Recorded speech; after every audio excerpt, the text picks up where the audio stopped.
তো আজকে হস্য ইকার যোগে শব্দ। তো হস্য ইকার যোগের কয়েকটি সহজ শব্দ যেগুলো বাচ্চা খুব তাড়াতাড়ি শিখে ফেলতে পারবে, সেগুলি নিয়ে আমি ভিডিওটি বানাচ্ছি। কয়ে হস্য ইকার ল,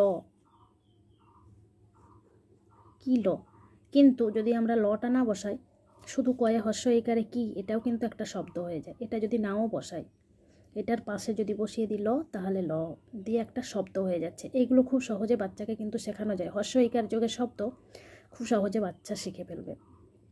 কয়ে হস্য ইকারে যেমন একটা শব্দ হয়ে যাচ্ছে, তেমনি আবার ল বসিয়ে দিলে কি ল, তেমনি ঘয়ে হস্য ইকারে ঘি, এটা একটা শব্দ,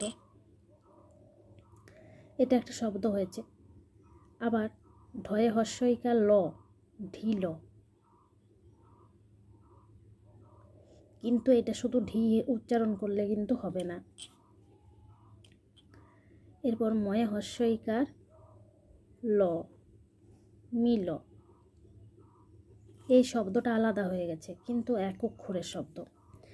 এর সাথে মিল করে কিন্তু কিল, ঢিল, মিল, এটা কিন্তু মধ্যেখানে বসিয়ে দেওয়ার এটাই মানে যে এর পাশে ল বসিয়ে দিলে শব্দ হবে না, বাচ্চাকে বুঝিয়ে দিতে হবে।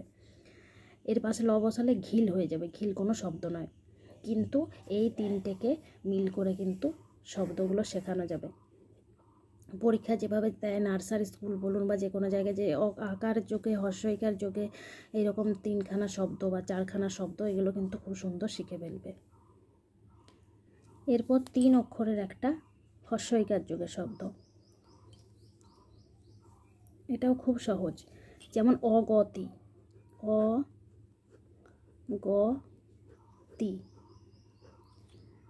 এর ক্ষেত্রে যদি অটা না বসাই, শুধু যদি গতি বসাই, এটাও কিন্তু একটা শব্দ। এর আগে অগতি, অগতি, গতি দুটোই শব্দ হয়, অগতি।